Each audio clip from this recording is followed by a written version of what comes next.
ఎంతగానో పోరాటం చేసి తెలంగాణ రాష్ట్రాన్ని సాధించి తెలంగాణను బంగారు తెలంగాణ దిశగా అడుగులు వేయించినటువంటి మరి అభివృద్ధి ప్రదాత సిద్దిపేట నియోజకవర్గ రూపురేఖలు మార్చినటువంటి నాయకుడు, ప్రజలకు నాయకుడిగా కాదు సేవకుడిగా సేవలను అందించి అపర భగీరథుడిగా నిలిచినటువంటి తన్నీరు హరీష్ రావు గారు, మాజీ మంత్రి, సిద్దిపేట నియోజకవర్గ శాసనసభ్యులు గారు ఈనాటి మన కార్యక్రమంలో ఉన్నారు.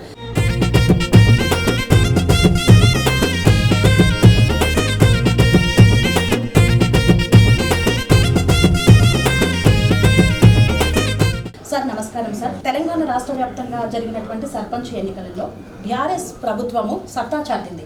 మరి వచ్చే మున్సిపల్ ఎన్నికల్లో ఎలాంటి వ్యూహాన్ని రచిస్తోంది సార్? జనరల్గా సాధారణంగా ఎప్పుడైనా కూడా ఏ రాష్ట్రంలోనైనా రాష్ట్ర ప్రభుత్వం అధికారంలో ఉంటే స్థానిక సంస్థలు అధికారంలో ఉన్నటువంటి పార్టీ గెలవడం అనేది సాధారణం. కానీ ఈసారి రేవంత్ రెడ్డి గారి ప్రభుత్వం మీద ప్రజల్లో తీవ్రమైన వ్యతిరేకత ఉండడం వల్ల 40% సర్పంచులు బీఆర్ఎస్ పార్టీ కైవసం చేసుకుంది. అదేవిధంగా రేపు రాబోయేటువంటి మున్సిపల్ ఎన్నికల్లో ఇక్కడైతే కారు గుర్తుంటుంది, బీఫామ్ కూడా ఉంటుంది కనుక ఇంకా మెరుగైన ఫలితాలు బీఆర్ఎస్ పార్టీ సాధిస్తుందనే విశ్వాసం నాకుంది. ఎందుకంటే కాంగ్రెస్ ప్రభుత్వం 6 గ్యారంటీలు చేస్తామని, అది మొదటి 100 రోజుల్లో పూర్తి చేస్తామని, ఇప్పుడు 2 సంవత్సరాలు దాటినా కూడా ఈ రోజుకు 6 గ్యారంటీలు అమలు కాలేదు. రాష్ట్రంలో సగం మంది రైతులకు రుణమాఫీ కాలేదు. 2 పంటలకు రైతు బంధు ఇవ్వనే లేదు. ఒక పంటకు పోయిన యాసంగి బోనస్కు ఇంతవరకు రైతులకు ఇవ్వలేదు. పంటల బీమా అమలు జరగడం లేదు. వడగళ్ల వాన కానీ అకాల వర్షాలు, తుఫాన్ల వల్ల నష్టపోయిన రైతులకు ₹1 కూడా రాష్ట్ర ప్రభుత్వం ఇప్పటికీ సహాయం చేయలేదు. రైతులు ఎరువులు దొరకక చలిలో వర్షంలో ఈరోజు నిలబడుతూ చాలా ఎరువుల కోసం రైతులు గోసపడుతున్నారు. కేసీఆర్ గారి హయాంలో ఏనాడు ఎరువు బస్తాలకు ఇబ్బంది రాలేదు. కానీ కాంగ్రెస్ వచ్చిన తర్వాత మళ్ళీ పోలీస్ స్టేషన్ల ముందు, ఎరువుల దుకాణాల ముందు లైన్లలో నిలబడే పరిస్థితి ఏర్పడ్డది. యాపులు, మ్యాపులు, కార్డుల పేరిట రైతుల్ని ఎరువులు ఇవ్వకుండా ఈ ప్రభుత్వం వేధిస్తూ ఉంది. ఈ రకంగా ఇది రైతు కంటక ప్రభుత్వంగా ఒకవైపు ఏర్పడ్డది. అదేవిధంగా మహాలక్ష్మి పథకం, మహిళలందరికీ నెల 2,500 రూపాయలు ఇస్తామని హామీ ఇచ్చారు. ఇప్పుడు 25 నెలలైంది. ఈ రాష్ట్రంలో 18 సంవత్సరాలు దాటిన ప్రతి మహిళకు ఒక్కొక్కరికి 62,500 రూపాయలు కాంగ్రెస్ ప్రభుత్వం బాకీ పడ్డది. మున్సిపల్ ఎన్నికల్లో ఓటు అడగాలంటే మహిళలకు మాట ఇచ్చిన 62,500 రూపాయలు ఇచ్చిన తర్వాతనే కాంగ్రెస్ ప్రభుత్వం ఓటు అడగాలి. ఒక్కొక్క అవ్వకు, తాతకు, బీడీ కార్మికులకు, ఇలా పెన్షన్దారులందరికీ కూడా 50,000 రూపాయలు ప్రతి పెన్షన్దారుడికి బాకీ పడ్డది. ఈ రాష్ట్రంలో 42 లక్షల మంది ఇవాళ ఆసరా పెన్షన్ అందుకునే లబ్ధిదారులు ఉన్నారు. 1,00,000 కోట్లతో మూసీ ప్రాజెక్టును చేపట్టారు. 1,00,000 కోట్లతో ఫ్యూచర్ సిటీ ప్రాజెక్టును చేపట్టారు. 20,000 కోట్ల రూపాయలు బడా కాంట్రాక్టర్లకు బిల్లులు ఇచ్చి 10% కమిషన్లు తీసుకొని ఢిల్లీకి కప్పం కడతా ఉన్నారు. ఈ రకంగా అవినీతి ఇలా అడ్డగోలుగా చేస్తూ పిల్లలకి ఇచ్చే fee reimbursement, SC, ST, BC పిల్లల చదువులకు ఫీజు రియంబర్స్మెంట్ ఇవ్వరు.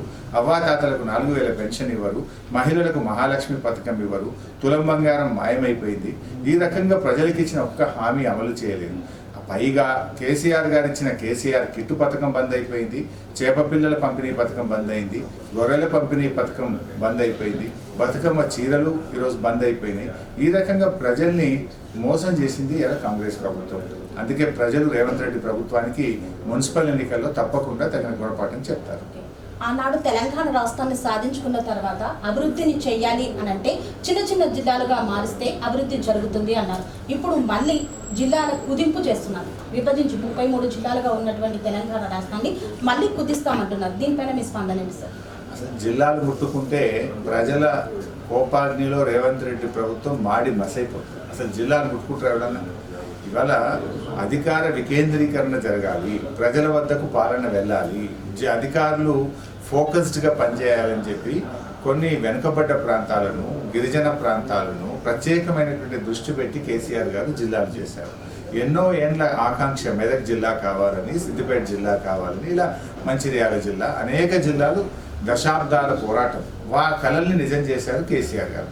ఒకవేళ ఆ జిల్లాలు ముట్టుకుంటే మాత్రం కాంగ్రెస్ పార్టీ మాడి మసైపోయేది ఖాయం. ఎందుకంటే అసలు ఈ జిల్లాలు ఇప్పటికే అక్కడ కలెక్టరేట్లు ఏర్పడ్డాయి. ఇప్పటికే జిల్లా ఏర్పడడం వల్ల అక్కడ మెడికల్ కాలేజీలు వచ్చినాయి. అక్కడ ఎస్సీ ఎలక్ట్రిసిటీ ఆఫీసు, స్టోర్ వచ్చింది. ఇరిగేషన్, పంచాయతీరాజ్, R&B కార్యాలయాలు ఏర్పడ్డాయి. కేంద్ర ప్రభుత్వం నుంచి ఇంకొక వైపు ఆయా జిల్లాలో కేంద్రీయ విద్యాలయాలు, నవోదయ విద్యాలయాలు పెట్టడాలని చెప్పి జిల్లాకు ఒకటి ఇస్తారు కనుక ఆ చట్ట ప్రకారంగా ప్రతి జిల్లాకు ఒకటి రావాలని ప్రయత్నం చేస్తున్నాం. అభివృద్ధి పరుగులు ఎత్తుతా ఉంటే ఇవాళ ఇది పురోగమనం కాదు. జిల్లాలు ఒకవేళ కుదిస్తే అది పూర్తిగా ప్రజల ఆకాంక్షలకు విరుద్ధంగా తిరోగమనమైనటువంటి చర్య. కలుపుకొని కులాలకు, మతాలకు, యువత, మహిళలు, రైతులు అన్ని వర్గాలను కలుపుకొని ఎట్లయితే పోరాటం చేసినామో ఇవాళ జిల్లాలను ముట్టుకుంటే కూడా అంతటి స్థాయి పోరాటానికి బీఆర్ఎస్ పార్టీ రూపకల్పన చేస్తుంది. ఒకప్పుడు నీటి కొరతతో బాధపడుతున్నటువంటి తెలంగాణ రాష్ట్రానికి నీటి ఎత్తడి అనేది లేకుండా చేయడానికి ఎంతో ప్రతిష్టాత్మకంగా కాళేశ్వరం ప్రాజెక్టును కట్టారు.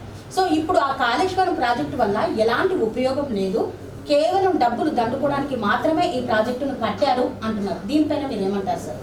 అంటే ఎవడన్నా మెదడులో తలకాయ ఉన్నోడైతే ఆ మాట మాట్లాడారు. కాళేశ్వరం వల్ల ఈరోజు కూడా పంటలు పండుతున్నాయి.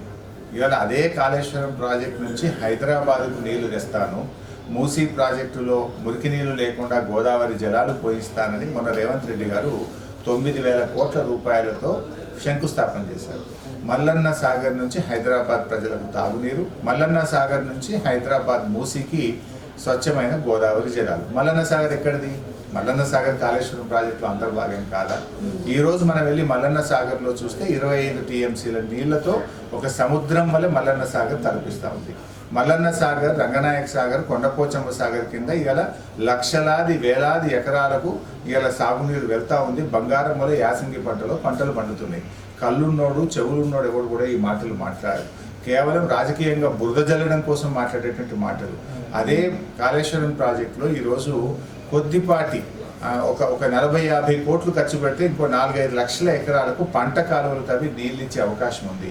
ఇలా మెదక్ జిల్లాలోని కొంత ప్రత్యేకుంట, మెదక్ నియోజకవర్గం మొత్తం కానీ, అదేవిధంగా దుబ్బాక నియోజకవర్గం కానీ, సిద్దిపేట కానీ, గజ్వేల్ కానీ, యాదాద్రి కానీ, వానకొండూరు కానీ, హుస్నాబాద్ కానీ, తదితర సిరిసిల్ల కానీ తదితర నియోజకవర్గాలకు కొద్దిపాటి ఖర్చుతో పంట కాలువలు తగ్గితే లక్షలాది ఎకరాలకు నీళ్ళు ఇచ్చే అవకాశం ఉన్న కాళేశ్వరంపై కక్ష కట్టి, బీఆర్ఎస్ ప్రభుత్వం మీద కక్ష కట్టి రేవంత్ రెడ్డి ఇవాళ ప్రాజెక్టును పొడవు పెట్టే ప్రయత్నం చేస్తున్నాడు. రైతులకు నీళ్ళు ఇవ్వకుండా పండబెట్టే ప్రయత్నం చేస్తున్నాడు. దానికి తగిన మూల్యం ఆయన చెల్లించుకోక తప్పదు. 60 ఏళ్ల పోరాటంతో ప్రత్యేక తెలంగాణ రాష్ట్రాన్ని సాధించుకున్నాం. తెలంగాణ రాష్ట్రం అవతరణ అయిన తర్వాత నీటిపారుదల శాఖ మంత్రిగా, సిద్దిపేట నియోజకవర్గ శాసనసభ్యులుగా తన్నీరు హరీష్ రావు అందించినటువంటి కృషి మరవలేనిది. మరి పేద ప్రజలకు అండగా నిలుస్తూ సంక్షేమ పథకాలను ప్రజల వద్దకు చేరుస్తూ బంగారు తెలంగాణ దిశగా ఎన్నో అభివృద్ధి సంక్షేమ కార్యక్రమాలను ప్రజలకు చేర్చారు. ఇంటింటికి మిషన్ భగీరథ ద్వారా నీటిని అందించి అపర భగీరథుడిగా పేరొందాడు. మరి అలాంటి హరీష్ రావు ప్రస్తుతం ఉన్నటువంటి మున్సిపల్ ఎన్నికల నేపథ్యంలో బీఆర్ఎస్ పార్టీ గెలుపు కోసం ఎలాంటి వ్యూహాన్ని రచిస్తున్నారు అనే విషయాన్ని తెలుసుకున్నాం కదండి. శ్రీ అవధూతాశ్రమము, బోధానంద సత్యారామూర్తి ఆర్యుల గోసేవాశ్రమము మరియు వృద్ధాశ్రమము పడాల. ఆశ్రమములో గోసేవ, గోవుల దానము స్వీకరించుట, మీ నవగ్రహ దోషములు పోవుటకు గోపూజ చేయబడును. మూలికా వైద్యము, గోపంచగవ్య వైద్యము చేయబడును. యంత్రములు, తావీదులు ఇవ్వబడును. శాంతి హోమములు చేయబడును. మీ ఆత్మీయుల పుట్టినరోజు, పెళ్లి రోజు మరియు వర్ధంతి వంటి ముఖ్యమైన దినములలో గోసేవ లేదా అన్నదానం చేయదలిచిన వారు సంప్రదించండి. మా వృద్ధాశ్రమంలో ఖాళీలు కలవు. చేరదలిచిన వారు సంప్రదించండి. శ్రీ శ్రీ శ్రీ స్వామి బోధానందగిరి శ్రీ అవధూతాశ్రమము, అయ్యప్ప స్వామి గుడి దగ్గర, పడాల, తాడేపల్లిగూడెం 2. Cell numbers 7981356374, 96180341138.